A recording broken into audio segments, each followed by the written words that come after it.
In this latest episode, we embark on a thought-provoking journey through the complex interplay between compliance and cybersecurity, because I think there is a little bit of confusion to which one's which and why they're important.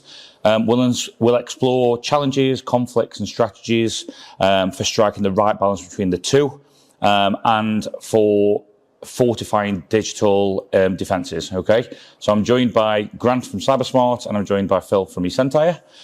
So I guess the first question is, can you provide me with an overview of what cybersecurity compliance means and why it's crucial for organisations? And I guess, Phil, you're probably primed to answer that. Yeah, that's no problem. I think if we tackle it why it's important, for any organisation, it's always important to ensure that you've got a good level of cyber resilience in place. You know, you've heard it quite commonly over the last months and years around, it's not a case of if you're going to be attacked, it's when.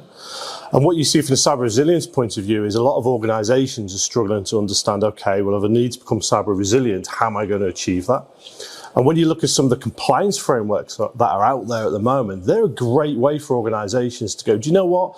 I need to ask my board for investment. I need to go and get money to ensure that I'm cyber resilient. And what I'm going to do is I'm going to follow a compliance framework in order to get me to that level of cyber resilience that I need and require.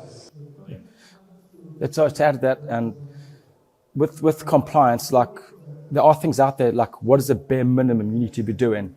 A lot of companies, they think so far ahead of what they want to do with security that they don't take a step back and go, let's start from a fresh start. What do we need from the beginning? Because you could lay all these fancy products on the top there, but if you've got no base to work from, which is policies, the bare bones of security, it's going to implode. Yeah. And that's where we see the problems, because you might have a great system, but if your employees aren't up to skill, there's your risk. So how I see it as well, it's a starting point.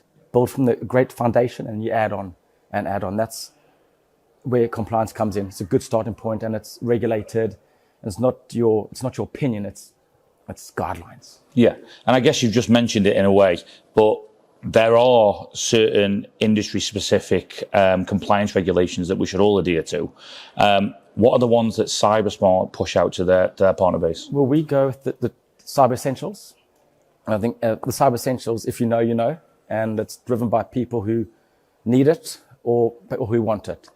Or Cyber Essentials Plus, which is a bit more detailed, but what Cyber Essentials is, hopefully everyone knows this, but it's the government saying, this is what you need. Just follow this, please. And then you can start building from there. And we help partners basically achieve that in an easy environment, because you want to make it an easy journey, not a struggle. You don't want to make it like difficult and make them, oh, it's so horrible to get there. No, it should be an easy, fun journey. And then it grows as you go along, and we try and push them on that good start. And then so you step in to grow that environment.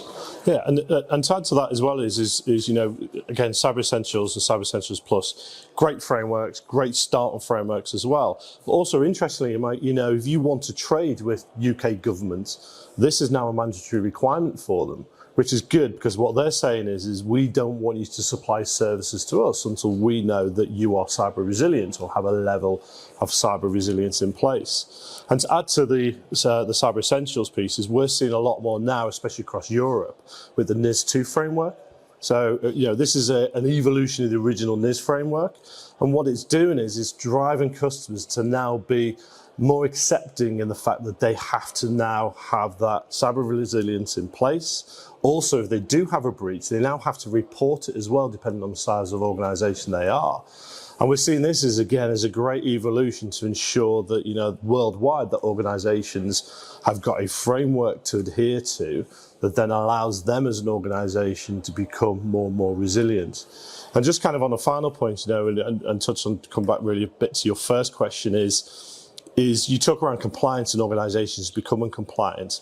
And, the conversations we have is interesting that you look at organisations and think, oh, I have to come be compliant.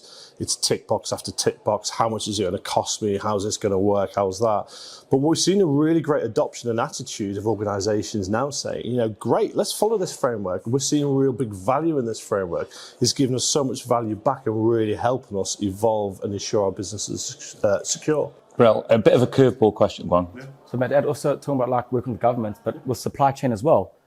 We find out now that a lot of customers require Cyber Essentials, Cyber Essentials Plus, because their customer says you need to have it.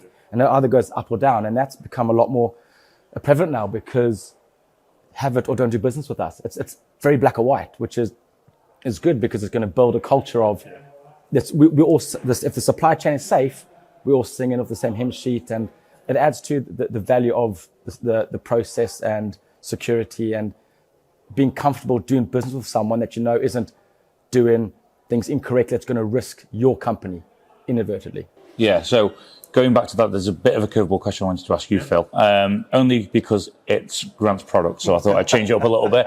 So it's a government standard, so Cyber Essentials Plus, they fall under the government framework, but why don't partners adhere to it? So even if you're not dealing with the government, why do partners not have it? Why are they not involving themselves in that?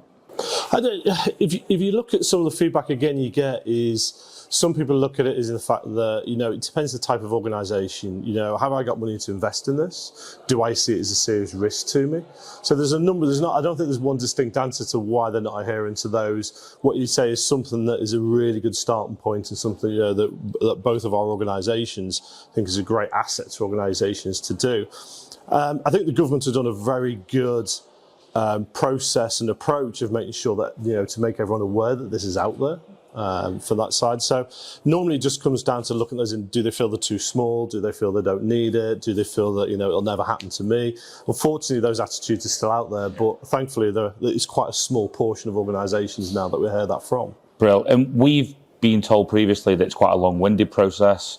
I know that with CyberSmart, you have reduced that. I mean, if you want to give a brief overview of how that's happened. Yeah, so to touch on yours, a lot of people think that it's hard to get. It's a drawn-up process. It's scary. We've changed to make it basically a fail-free environment to help people get them on their journey, because historically it was an Excel spreadsheet and see what happens. And if you're a small business that Ethel's Flowers, for speak, has no clue about IT, how's she going to fill out a form? We've made like a nice fail-free environment for customers, so it's an easy journey.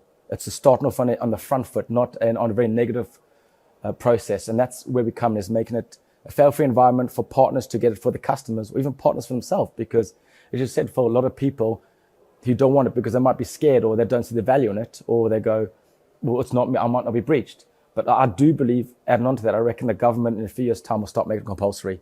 They'll start saying, to do any form of trade-in, you would need this. And that's when we'll start seeing not a bit of a panic, but I think people start realizing, get it done now before it's too late. And that's why I said the pickup's still there. And it's the ones that are resisting doing that. They're like, I'll never get breached. And those are the ones that have been breached for 6 months. They will, yeah. We've been speaking today a lot about cyber threats and how they're evolving, how they're becoming more frequent. So how should the compliance standards adapt to address these new security challenges and the emerging risks and the unseen risks? Yeah, so rightly so, is the threat landscape's changing. People would argue it's hourly, it's daily, it's weekly, it's monthly, but there's definitely the threat landscape changes quite a lot. What we have seen with a lot of the frameworks recently, they are reviewed periodically. There may be a debate on whether that period of time is too long or too short. But, there's a positive to take from it. We mentioned earlier on about NIS 2 coming out, which is the evolution of the original NIS contract. So I think what the governing bodies of these frameworks, have that in their plan to review, so these frameworks don't become stale. And I think that is really, again, helping and benefit as the threat landscape changes, as the different attack vectors change as well. That is being compensated into those frameworks. Brilliant. And I guess we've just discussed or just touched on the amount of threats that are coming through now. I think we mentioned today at our Fusion event that it's sort of triple what they were in 2018. Now, a lot of our partners talk about, alert fatigue. Yep. Ecentai does something a little bit different. How do you overcome that alert fatigue? Yeah, so if you look at the service provider, especially our MDR service, is that, again, for SME businesses all the way up to enterprise customers, that business and that service exists to take away that alert fatigue from the customers. Where we have a SOC that's monitoring what we class as those signals that are coming in. We're looking at those alerts. We are filtering out the false positives. And then what we are then doing on top of that is obviously doing remediation work as well for the customer. So what the customer gets from us is they're getting actionable alerting information that actually comes through, things they have to act on. It's not just a case of we're offering a log and flog service where alert comes in, you just pick it up, you just pass it to the customer and they're expected to do it. And especially that then ties back into, if you look at a lot of where customers are today, you know, we know there's a skills shortage in the UK, Europe, worldwide. You know, not everyone has the budget to go and employ an army of cybersecurity experts. And that's why we see a lot more businesses, smaller businesses, just looking to just outsource that portion now. And that reduces things like you earlier said, that alert fatigue, as well as them getting that service that they can feel comfortable about, that their business is being monitored and secured. Real. But so to add what Phil said, I think you're 100% right, the skills gap and small businesses outsourcing, but also what we found is customers upskill in their own employees. Because the biggest, like I said, if the employee is going to click the link from some random email, that's a threat. So upskilling the internal employees is just as important as stopping the stuff going inside. And I think it's a nice balance. And like you said, that there's so much going on there. If you can, any bit of help, I think is a win for the companies. And I don't think it's like, as you said, it's not if it happens, it's when. And as long as you stop the silly mistakes happening, I think that's a big enough win to, you know, okay, my employees aren't going to do something silly, so to speak, that I don't have to worry about that. And that's one less worry to worry about. So you can focus on the bigger issues. So that's why I think it's important not only to upskill the software, but also upskill the employees internally as well. Brill. And a lot happens in 12 months in our industry. I've been here 11 years now. A lot's changed.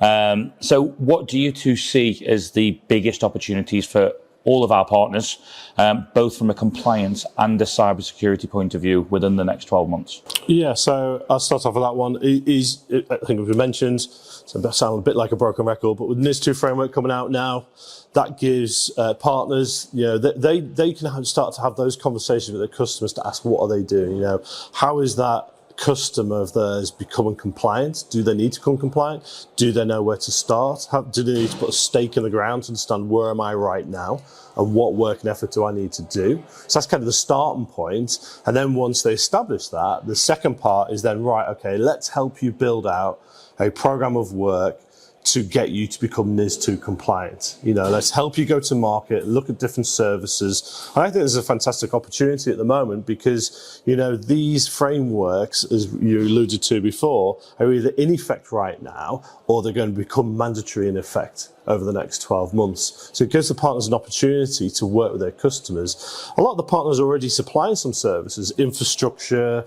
cloud services. So now they can add those security services on to not just say to the customer, you know, here's your cloud service, but here's your secure cloud service. Which is sometimes overlooked. Yeah. And it matches this framework and is compliant with this framework as well. So there's a fantastic opportunity for the partner network. Well, same question to you. Yeah, I would say the same thing as like when the compliance starts to come in legislation, and you need it because it's everyone's doing the same story, same hymn sheet. But also as well, for my thing, I think it sounds weird, but everyone says it, but AI is going to play a big part as well in how things are done. And more from a help point of view, not from a threat, because everyone knows what AI does and Terminator and Skynet, not that AI, but like how it's going to help with process and doing things quicker as well. But next 12 months, I think it'd be the government's going to start having a bigger look on how they make things more like legislation, because they're going to realize the threat's going to start growing. With AI being more predominant now, they're going to say, you need this. If you want to trade, it's more of a you need, not if you want. I think that's the change going to be, and it's going to get everyone doing the bare basics the right way, and that's when they're going to start building. And that's what you say secure, is following the rules. But the government has to change quick enough with the landscape. They can't once a year, or we might change the legislation because that's how we do it. If something changes, we have to be ahead. Cybersecurity is not being ahead. You're never going to be in front of the threat actors, but we keep as close as we can to them, whether it's policies, procedures, products. And I think that's what's going to happen. I think we're going to try and close the gap between us and the bad people, so to speak, in the next 12 months. Don't know how, but that's what I think is going to happen. Brill. Well, thank you both very much for your time. We'll carry on these, so we'll no doubt have you on a few more podcasts in the future. But for now, thank you very much. Thank you. Thanks, mate. Cheers.